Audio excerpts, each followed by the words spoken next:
Growing up, I read so much Calvin and Hobbes, one of the best comic strips of all time, and definitely something that I want to make a video on in the future. And because of that, when I was younger, I made a ton of comic strips of my own, and I recently stumbled upon a ton of comics I made when I was 10, and they are simultaneously both the best and worst things I've ever read. Like this one comic strip I made titled Ways to Die, and there's a lot of misspellings here, so just bear with me. I was 10, but we have someone speaking at a podium saying blah, blah, blah, blah, blah. And then, okay, guys, we need to kill the mayor. Okay.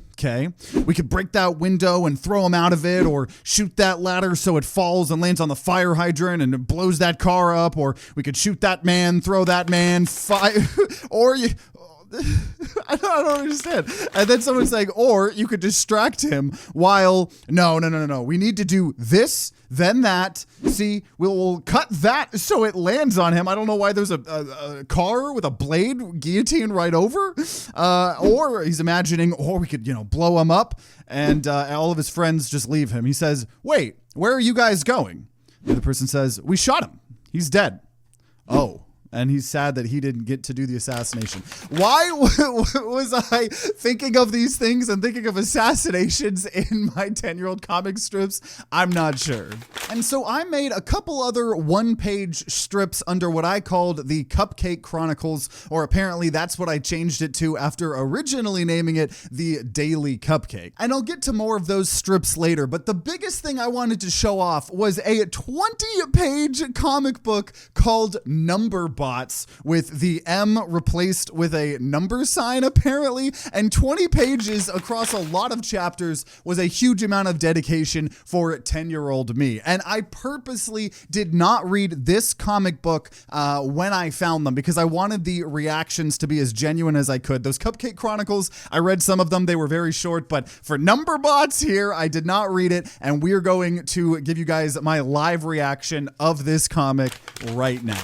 And so we start out with a rabbit character looking at some carrots on the ground and, oh, free carrots? He starts to grab one, and a speaker on one of the carrots starts saying, alert, alert, we have an intruder. And our character here is very confused. There's like ants or something, then crawling on the character's face, who then wakes up, oh man, it was all a dream. And then is brushing his teeth, opening the door. It's a sunny day outside. And before we continue, I want to commentate on this, here. I had an irrational fear of ants growing up. We had ants that would invade our house every summer, stuff like that. We made a whole video on that, irrational fears on this channel. But I think that is where maybe some of the start of this comic comes from. But let's then go to page 2. And I guess there's some sort of ninja rabbit character or something. I don't know. So the character says, who are you? That's not important now. Time for the test. I love that these are carrot blades, seemingly, with... I don't know why the little green tough part or whatever would be on the edge of the blade, but, whatever. And I guess hands over the swords, and the character's like, what? What am I supposed to use? Carrots? The character says, yes. Knock, knock. What? Knock, knock. Who's there? BG75AI219 aliens bots. BG7A11219 alien what? BG75A1219 alien bots? That's what attacked you in your dream. How do you know what my dream was? That's not important right now. But I thought you were going to slice my carrots. And then we have the carrots chopped up. I guess I assumed that the character had gotten the carrot swords, but no, he was just holding separate carrots, as that is, I guess, what 10-year-old me thought bunnies did. So then I love the face on this last frame of page 2 or page 3 here. He is very happy his carrots have been sliced, and he is going to pick them up. And then we go to page 4. And he presses a button and there's darkness. And now he's on a volcano, a very poorly drawn volcano. He presses the button, darkness again. He's right in front of the sun now. Presses the button again. Darkness. And so our character says, so you're from the future? And we have this character just very, very confused. I don't understand what this facial expression is. And then the character takes off their costume, which I'm actually very impressed with how I made it appear like that, right? With kind of taking the costume and a little bit off. Like, I'm impressed with some of this, like for 10-year-old me, right? So apparently it was a costume. And now we have a character here. The same character, but uncostumed. I don't know what their names were. I'm not going to give them names because 10-year-old me didn't give them names. But never mind. I skimmed a little bit forward. But let's continue. My group formed a anti-protection. Protection? My handwriting's so bad. My group formed an ant protection from the number bugs, which is what you saw in your dream, which I thought this comic was called Number Bots, but I guess this character's saying number bugs. If you start having dreams about the number bugs, they're taking over your body, and you need an anti-bug surgery. Oh, and my name's Marshall. Marshall or Marsha? I don't know. Maybe I was listening to too much Eminem. And I guess our main character's name is Mick. So I was wrong. We have some names. Like I said, this is the first time I'm reading this in probably a decade. So the character's name's Nick. Okay. 30 minutes later. And we are apparently getting all of the ants out of Mick's head, apparently. This is apparently now a new character, a doctor or nurse of some sort. You might have a bruise for 2 to 3 weeks. Okay. And I guess we have some more characters here. There's a lot going on here. Melissa and Julp. I guess those are the names here. So we have Miles. Sorry, Melissa. So the doctor's name is Melissa or whatever. And yes, but you might feel a little strange for a little bit. And then there's just some other character saying their name is Julp. I don't understand that name, but okay. So all the creepy bugs are gone. And then we have apparently a time skip here a little bit to later at night. And someone else comes into Mick's room, I'm assuming, and pours more ants in the room. And oh my gosh, so they're infecting him. There's one ant that is massive, and it starts crawling into his hand. It's crawling in me. We then have Mick here, who's now kind of like got an evil smile. Hello, Mick. Nope. He's infected. Mick then throws carrots or carrot blades. I don't really know. They barely miss. What was this character's name? They barely miss. Let me see. We're already getting lost. What was his name? Not Mick. His name was Marshall. Marshall.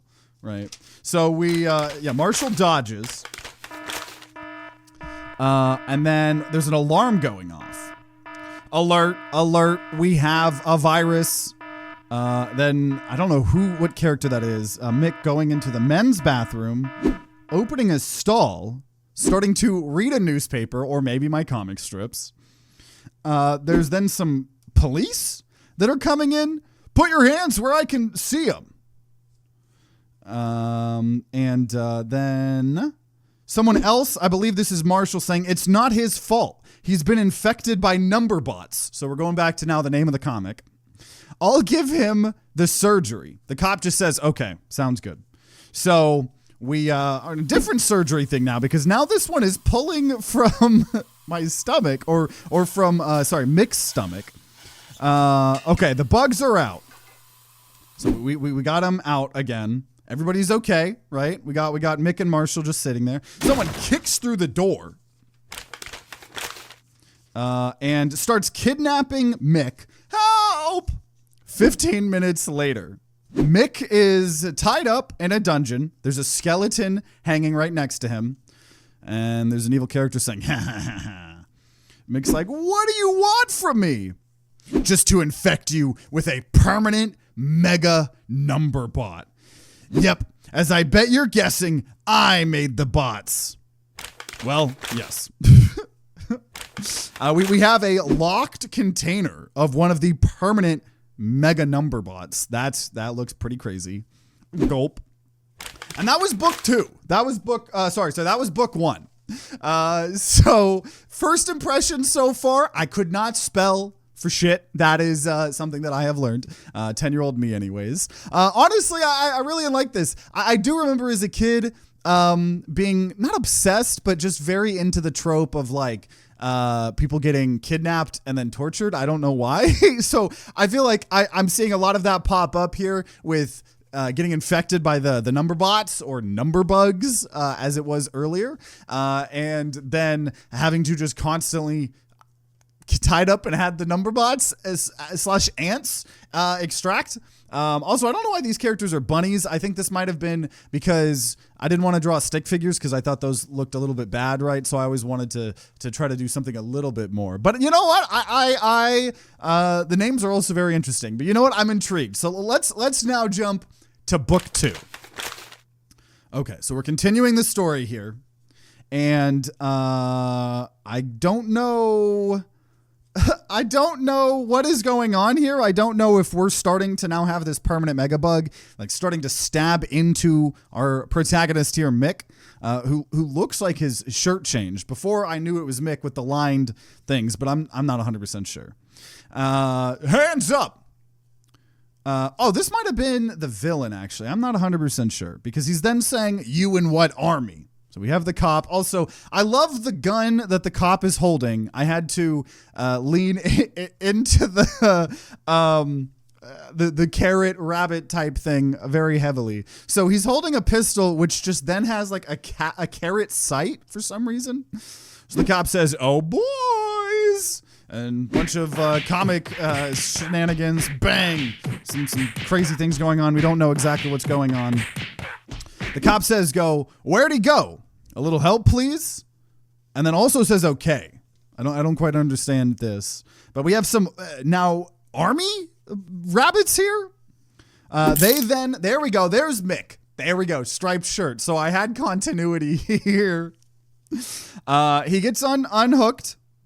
He says, "Thanks. Sure." Everything's spelled incorrectly here. And now we're going home, right? The carrot is the carrot car. That reminds me of, I don't remember exactly what it was called, but there was a book I read when I was younger, and it was a picture book, and it had like a bunch of very quirky different vehicles, like very cartoony vehicles, and I think that's where this comes from. So then we have Secret Anti-Bots is apparently the name of this base. Mick says, "Oh, $1." He picks up the dollar. It says $1. This is not fake. And he then goes to bed. There's a security camera in my room now because they don't understand how Mick keeps getting in this situation. He puts the dollar bill on his nightstand. We then have number bots coming out of the dollar bill, out of the mouth on the face of the dollar bill. And now they're starting to try to get to our character, Mick. We see someone screaming, "Stop!" Marshall then runs into the room and saves the day. "Die, bugs, die!" He sprays it, right? We apparently, wait. So there's a villain. The villain is watching the security cameras because he's very mad, screaming, "No!" So I'm very curious as to how they don't notice that their house has been bugged, but that's okay. We can then see, zoomed in footage of the security camera of the number bots getting eradicated. And our villain here says, "What gives him the right to destroy my plans?" Someone in the distance says, "Because, silly." Who's there? "Because, silly, you won't be a supervillain anymore." And I think this is a new character, or this might have been the Doctor. Let me go look. I don't think that was her because this is a different shirt. We had a doctor named Melissa, but this is a different shirt. So I'm assuming this is a new character here. So she says, "Because, silly, you won't be a supervillain anymore." He says, "What do you mean?" Oh, you don't want to know. I love the way I spelled that. Instead of like O-H, like O and then U, Y-O-U, I just write O-U. Oh, you don't want to know. Huh? And then she pulls out a sword. Our villain, here's it. Go. She then stabs him with this carrot sword directly through the chest / heart. And ha, get ready, Mick. What? So is she our new villain now? I actually genuinely don't remember how this story goes. I'm very involved here. Some room, dark room, assuming this is where Mick is. Marshall then comes in screaming, I sense trouble, Mick. Trouble. Okay. Mick lives in this. Oh, so we're back to now, I don't know her name, but this new villain. Okay. Mick lives in this secret lab. Ah, this is gonna be good. And we're back to now Marshall.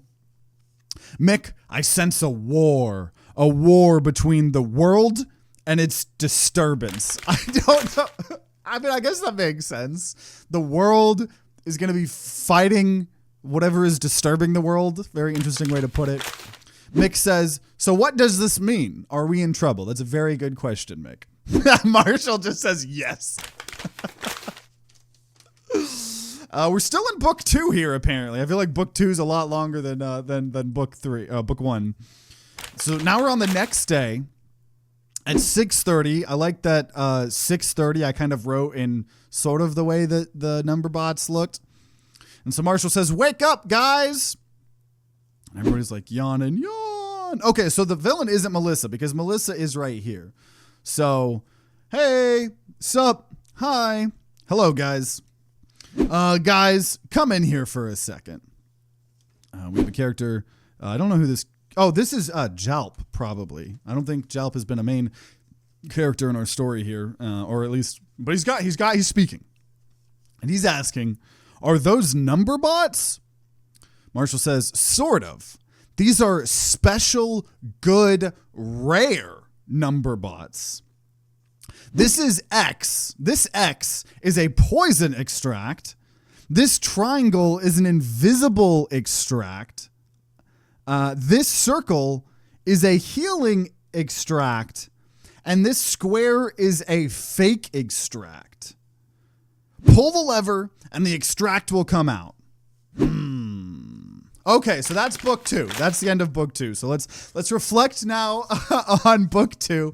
We're developing. There's a war maybe, and there's new types of number bots, and the OG villain got killed and replaced by another villain. A lot happened in book 2, honestly. I think objectively, there's some moments that I'm realizing narratively, I'm jumping back and forth between scenes like too much. Like as an example, like earlier, it could have just shown all of what was going on with the villain dying and then switch over. But you know what? I was trying to do something quirky, you know. But I'm very curious because I will say it is a little bit funny how it's just the same thing over and over and over. Our character Mick here is just getting infected over and over and over. But you know what? It's a good meme, and there's maybe some depth starting to get evolved here. So let's see if it can continue here on book 3. We got alarms going off. Alert, alert, alert. Our main cast here is all waking up. Yawn. And Marshall saying, check every room and make sure nothing is missing. Okay. Bedroom's clear. Basement's clear. And then Mick realizes the extracts are missing. What? Oh, this is totally the doings of Slither. Who's Slither? The man who captured you. Are you sure? Who said that? Me, Helena. Okay, so we got the name of the new villain, Helena. The names here, I gotta look this up actually. Helena makes sense. I had a relative, I had a great grandma, Helena, and she was great. She was awesome. I love that so much. I loved her so much. I don't know why. I think it was just a good name, good pun, right? With the Helena. I looked up Slither. I don't know where that name came from. It just was popping up slither.io when I tried to pop it up. But so me, Helena, did you kill Slither? How do you know? Are you a time teller? Oh yeah, I forgot we had some time travel maybe going on here. Mick says, no, there's just a piece of paper on your shirt that says, I killed Slither. That's some good comedy. I'm proud of myself for that one. Oh, also, I like that we have the zoom in of her, or of her, apparently a name tag that she's carrying that says she killed Slither. But then on the zoom out, that's nowhere to be found. Come on, 10-year-old Holden. You could have done better. Let's cut to the chase. I want you all dead. So either you will die by poison or by pain. So choose. Hell is waiting for you. And don't even think about running. So I guess she's got some people on her side with some guns. No carrot-related things on these guns here. And then some whispering. Stop whispering and choose. We choose poison. Okay, do you want the X poison or the square poison? X. No, I'll give you square. And I feel like we're getting very dialogue heavy here, but so we go ahead and start getting the square. Drink up. Gulp, gulp, gulp. Okay, by now the poison will take place in 1 hour. Enjoy. The way I'm spelling these things are horrible. He, I can't believe she fell for that. We made her give us the fake extract, but she still has the invisible and healing extract. And I guess she is invisible in this moment or something, because she then says, how stupid do they think I am? And I don't understand if she's on a table, if she's piloting something, if she's in a UFO. I have no clue what is going on in this image. And then she says, I planted a gas tank in Mick's room. And apparently that is all of book 3. That was the entirety of book 3. And we're now going to let's just jump right into book 4 here. So book 4, Mick is lying down. Marshall says, well, looks like the major surgery did something. And Marshall then is very surprised. And then that is it. That is where it ends. So what comes of this story? I don't really know.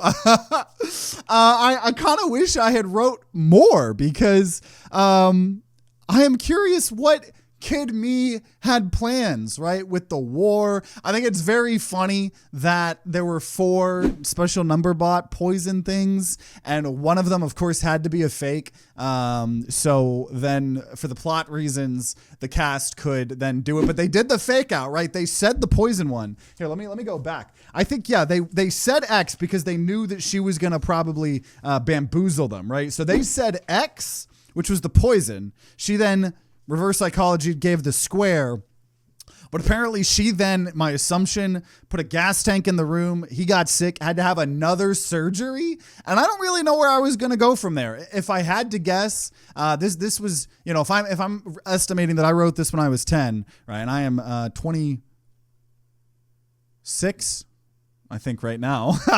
This was 16 years ago, and I haven't even read these in like 10 years.